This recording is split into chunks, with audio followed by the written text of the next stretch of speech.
In my videos on sociality, I've generally expressed the same kind of thing from different angles. Just my understanding, and especially my lack of understanding, of how adults communicate. My alienation here involves, well, I don't know, the whole concept of being alienated is alienating to aliens. Someone not fitting in isn't their fault. Okay, this is going to be a very self-centered approach to appraising this stuff, because I'm earnest like this. I don't encourage this much interest in my personal life. Don't ask or advise stuff, please, but I'm putting my experience out there to see what resonates and if it can help us build better. I had a long-term relationship spanning from being a teenager to alleged adulthood, and was then lacking for human support because, predictably, I staked too much on the one person. But adulthood works differently. When a long-term relationship ends, you're dumped back into the fray of scary single life, but in that aspect, you're lacking the experience of the elapsed years. Still the naive teen in regards to what would have been learned in that time. What would have been a gradient is a jolt. Before that, sociality was kinda easy and sussed. I mean, I struggled loads, but not compared to now. There was, school, which is a controlled environment and some comradeship will come up. But I specialized in internet sociality, or at least internet sociality of the noughties. First time I've used that term. Which I kinda no longer need or seek. I don't know if it's how it's now controlled through social media, or I think my manners changed. At least my disabilities changed.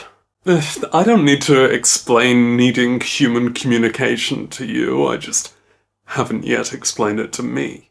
After a necessary adjustment period to being single, I kind of figured that any form of remaining alive would involve being available for romantic relationships. Monogamy shouldn't be such an institution and prerequisite, but it kind of suits me. I'm pretty good at it, I think. We can see through the myth and still see the value. Having a partner was good for me. It was something to distract from chronic pain, and a motive to actually look after myself, and I kinda liked the looking after them bit. If that dynamic needs to be scrutinized, not in this video. But it wasn't like the old ways that really suited me of just chatting to someone on MSN Messenger every day. That kind of instinctive connection had become a thing of legend. Maybe people grew out of it. I don't know, I'm from an era when the idea that the person who's chatting you up on the internet is actually a creep was probably parental paranoia rather than probably correct. So I then had to navigate the construct of dating, specifically online dating. This new, weird, extrovert adult game where you go on an online service that explicitly aims to pair people up. So here's how I've wasted my 20s. After an awkward, lonesome year, I tried this thing that the internet used to have called dating sites. It's like dating apps, except it's in a browser and you're allowed to be interesting people. I'm talking 2014. Dating apps were definitely way underway, but it was another couple of years before I got a smartphone I've not put down since. Desktop sites were where I was. Online dating was really booming at the time, and after a pandemic, now we're at the start of Generation Z's adulthood. Generation Z's adulthood. I think it's now an absolute norm. That's a big sociological shift compared to the before times. And we should keep track of how culture and communication is rapidly changing. We're now in the turbo life of 21st century necessities. It's a mode where we can invest in many potentials and only have to act on a small few of them. A bounty of opportunity, but far from the comfort of the familiar. Everyone's winging it, but what are we winging when we try online dating? My format is far too meandering to provide an answer to that. It's weird to make a marketplace out of something that ought to be instinctual. I would like to dovetail with appropriate people naturally, but it ain't that easy, so we jettison the pride and make adverts of ourselves. Look, I know what I look like. I can't necessarily detail a standard experience of being attractive to people nearby, or indeed attracted to. I am really terrible at dating sites and apps. The vast majority of people wouldn't be interested in me, and it's mutual. I just want someone to knock on my door and ask me trivia questions.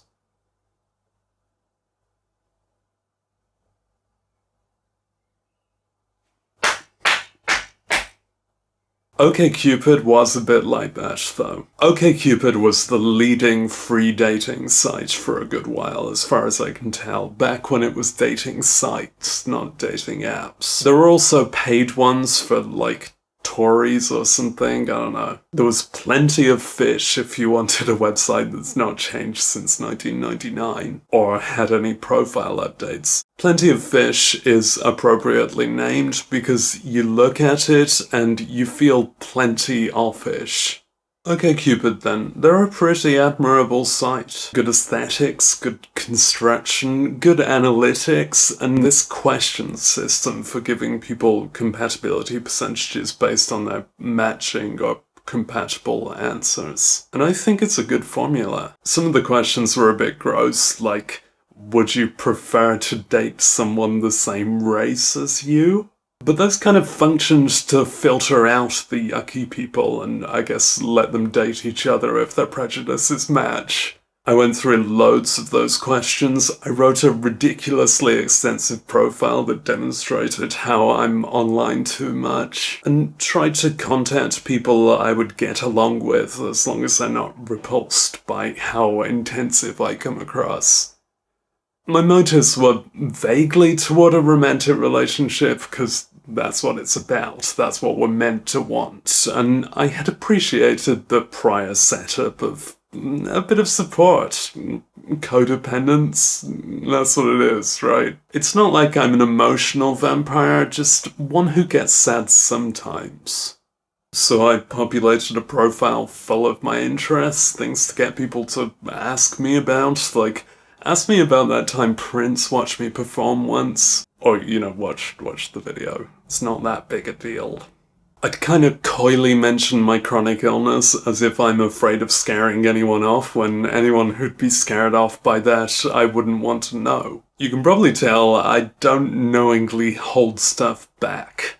Maximum information, as if it would maximize chances of compatibility rather than terrify people. Back then you had to choose a username, and that felt daunting, because if you put, like, emoji fan, then suddenly that's the main thing about you. I couldn't do that, so I just put a random string of digits, which probably says a lot about me. Of course, it asks your gender, and then if that's not difficult enough, it asks which genders you're interested in. It's just very presumptuous. I'm not interested in genders, I'm interested in emoji. There was a profile section that asked my 6 best features, and I put my teeth. I think I generally know how I'm perceived, and thereby how I might be found attractive. It's a niche, it's not to most people's tastes, but those people aren't to my taste, so it's convenient. If you've ever had a J-rock phase, or you think you might only be into women but you're not sure yet, maybe I'm attractive then. If you belong to the internet, if you like good-looking bands, or if you're me. The people attracted to me are people in different countries, queer teenagers, and married women whose husbands are really dull. And I'm not into teenagers. Still, there's plenty of drawbacks to me. I'm not as tall as my face is. I think I'm a musician. I'm not sexually attracted to people. I'm very self-involved. I mean, count the first person pronouns. Look at this fucking video. And I can't much go places. In local eligibility in this small town, I add up to something very low.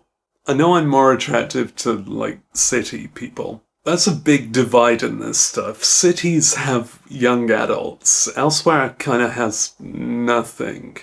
So OkCupid would show a gallery sorted by distance and match rate. Within this subset of people worth messaging, people with high compatibility, one thing to notice is who messages first, because that's an assertive act. I'm cast in a role of being male, and sadly that comes with the culture of being the one to seek, or at least it did at the time I'm speaking of. Contact from other seeking men is as slimy as you've seen in women's posts on the internet, or your direct experience if you've directly experienced this. I don't need to tell you that. But as I'm not a woman, as the recipient, I don't have the gender dynamic of it or the sheer magnitude. It was occasional horn dog contact from those with whom I really wouldn't expect to be able to communicate.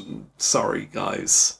I mean, I did politely respond, but there was no substance. It's a binary gendered culture in general. OkCupid does see beyond that, and people I engage with are more likely to be outside of it, but it doesn't change how the world works for most people. And since the alleged way that we are different is a big part of mainstream dating culture and kind of the bedrock of it, and since you kind of have to perform out here in this jungle, the differentials of the gender binary were amplified. There's an irony in contrasting the progressive politeness of the website's design with how it's mainly used. Harassment. And OkCupid is easily one of the more pleasant ones. So yeah, generally women's profiles were performing how they are women, and men's profiles were performing how they are men. I guess that works for most people. Courting or seduction or whatever has this nasty competition aspect to it. For some people it involves deception or at least exaggeration. And just note how easy it would be for me to use a predator metaphor here, and then how inappropriate it is to allude to predators in this context. Although I do like the dreadlocks. Yeah, this alien would go for a predator. Contact from women, with whom I tend to be more compatible of the binary, was usually down to me to pursue. Notably, the exceptions, when they messaged first, were generally the worthwhile communications. And when I messaged first, I couldn't even expect a polite rejection. Because a woman's dating inbox, not a euphemism, is fucking terrifying. I said it wasn't a euphemism. It's full of desperate grasps for her attention from every angle, and you have to be careful to find the ones that won't turn gross. If I'm presented in that context, I kind of have to prove myself as sincere and harmless, and there's a weird complex anxiety to that, because honestly trying to prove you're good-natured looks exactly like dishonestly trying to prove you're good-natured. Of course, we're best off not having to make this effort, but when you're first meeting someone in an environment where the default is that you won't be offered any communication, and the majority of these kind of interactions are deeply unwelcome, when you're investing an offer of communicational sentiment, it's a very prone scenario, not comparable to the women's experience, but separately testing. Because you're kind of being tested. Please think of the poor men. Please think of the poor...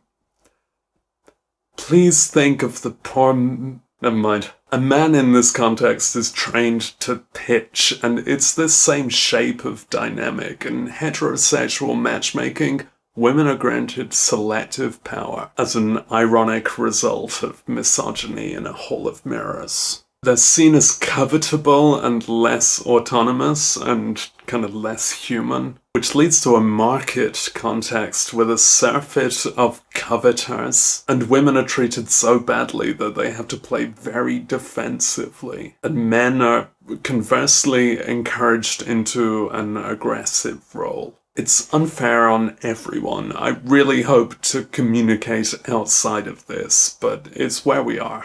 I loathe being cast here. If you loathe being cast here, click the...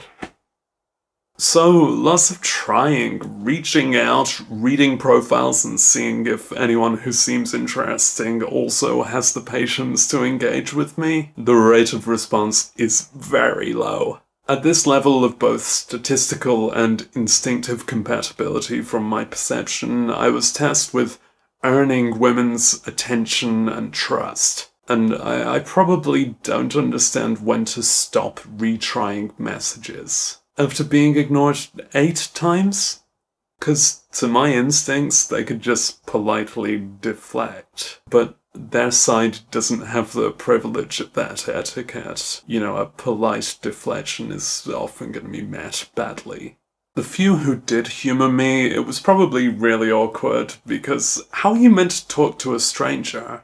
Shared interests seem superficial, but actually aren't. The profile is there to find things to engage with. Shared interests is literally the way to find people interesting. So I could be honestly enthused and attracted if someone seems compatible in that regard.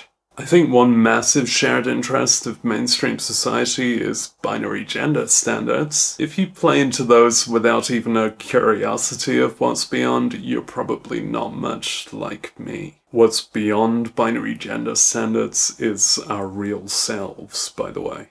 So I think I like people who live unbound by such tradition. Doesn't mean they're androgynous, it just means they're not limited by the lies we're told. Defining in contrast to binary roles, I could say that traits I like are headstrong women and gentle men. That's 2 separate words. But it's not about the subversion, just the freedom from society's pressures that suggests a good match. Especially on a dating site where these traditions are often going to be emphasized. Visual aesthetics will overlap with this stuff a bit, because how you present is information, and it might be appealing. It's definitely forefronted on dating sites. I like creative talents and dry wit and curiosity and endlessly analysing human culture as an outsider.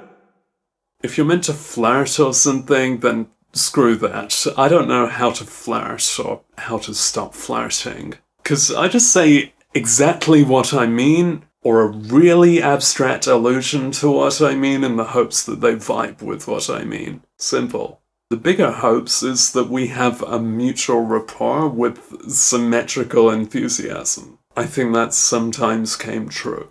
So where possible, I engaged with some people in a way that I hoped would lead to future engagement. Almost all kind of nearby, but, well, almost all in Manchester. I live accessibly close to Manchester, but kinda only just. They were people I could occasionally see, not quite rely on. I like to define my location as my impairment in this context, because it gets the blame off me a bit. And there's a power dynamic to that stuff. The person outside of the city does the travel. I can't handle or afford driving, and my town doesn't have a train station. It's impractical. There were still online connections though, and yes, some I did eventually hang out with. In messaging them, there's something inherently platonic about me. All libidos conveniently flatten in my presence, and I simply make friends with people on dating sites. I mean, someone I get along with is more likely to be asexual and autistic anyway. I can recommend it, they're gonna be compatible, and friends is the win scenario. Capital R relationship might be a different flavour of win, but it's not lesser. The main thing I spoke to people about on OkCupid was the experience of being on a dating site. I did establish one half-year relationship on OkCupid with someone assertive and interested enough to message me first, but the properties of that don't belong to this story. In the longer term, we're still friends. It better fits into the platonic category of how I met, like, a dozen lasting friends from a kind of minimum of adding someone on Facebook and continuing to respect their posts to legit ongoing interaction, which is almost what I need. Friendship is really underrated and undersupplied, and OkCupid proved a good resource for it. It did, and dating apps increasingly do, offer a mode for specifically seeking friendship. I think those sound good if you want online connections or live in a city, but it felt pointless from where I was, despite that I got friendships out of it in the apparently dating context. I ran my profile, like everything in my life, without subtext, but I guess there's sexual subtext in the concept of dating that's a bit beyond me, but with which I'm not incompatible. Sex is okay. Really? Dating might have some bullshit traditions in it, but I believe I can do my version of it to connect with compatible people using only honesty. These friends, though, were very occasional diamonds in the rough outback, and my grander use of OkCupid was too addicted. Obsessively checking, powered by the depth of my loneliness, only exacerbating my already very online insomniac ways. I do dig what OkCupid offered. I don't know if I've missed some dodgy history, but they've got cool history. Any business level assessment and comparison is completely nonsense here anyway. Nearly every dating app is owned by the same company. And yeah, that includes the other main one, the actual main one of this last decade. Tinder, then, it's terrifying. Your dignity cringes the first time you download it, but the next few times you download it aren't nearly as bad. Really, Tinder is a very respectable app. They pioneered the prerequisite of mutual enthusiasm before any interaction. Gendered online communication is deeply unequal, and they found a way to put a stop to that, or at least a gate. People can only communicate if they both express the desire to. It's genius. But in practicality, because we live in a society, it just makes for a new gendered experience around the new environment. Have you seen straight men playing Tinder? Play is the right verb. It's like an early Sonic level where you just hold right. In many cases, they will just blind swipe right on everyone, but kinda I get it, because from that perspective, your chance of someone else's approval is so low that it's not worth distinguishing and getting interested in them when you'll probably not see that swipe card again. I know my position, and it's one without selective power, and I already know from OkCupid, bothering to be interested in someone is often a fool's errand. I guess at least Tinder doesn't show you that person in future. But still, Tinder is a feedback loop of that problem, because culturally it encourages shallowness and informationless profiles. Just photos, a name, and age. Something you're meant to look at and decide about in less than a second. I don't understand attraction in this regard. But to try and fit in, I would try to train myself to. Aspiring to shallowness. So women are left with the selective role. Left swipe is their default, right is their exception, an inversion of the general male experience. On these apps you can see how many people have liked you, that's a capital L. And in a woman's experience, this will quickly be countless. For me it was countless too, but, you know, in the other direction. The number of the least. Again, that's if I eliminate the indiscriminate male attention. And just in such a sexualized culture, I can't take that on Tinder. So I take the luxury that straight women don't get to have, and I block them out. I'm kind of straight on Tinder, I guess. They're still pretty behind on non-binary inclusion. It just doesn't suit their model. You can't mass objectify that demographic yet. If you tell it what you are, it will say, like, oh, we totally respect that, but should we throw you in with men or women? I really want to respect Tinder because of the mutual consent thing and good architecture, but the way they've allowed the culture to go so openly shallow, I guess, suits the profitable majority of people. And it shows you everyone, not just who's apparently compatible. I mean, on OkCupid, you could browse everyone who's genitally compatible. But there are better ways to sort it. Tinder doesn't bother with that. It allows you to state an age range, and then it happily reaches past it in case you want to feel like a creep. It's gotta have data on us, but it refuses to use it like OkCupid would for matching people. Really, I think it is heading that way a little in recent years, but no compromise to its indiscriminate philosophy. Just a holistic mass of noise with very occasional signal. Oh, am I arguing for discrimination?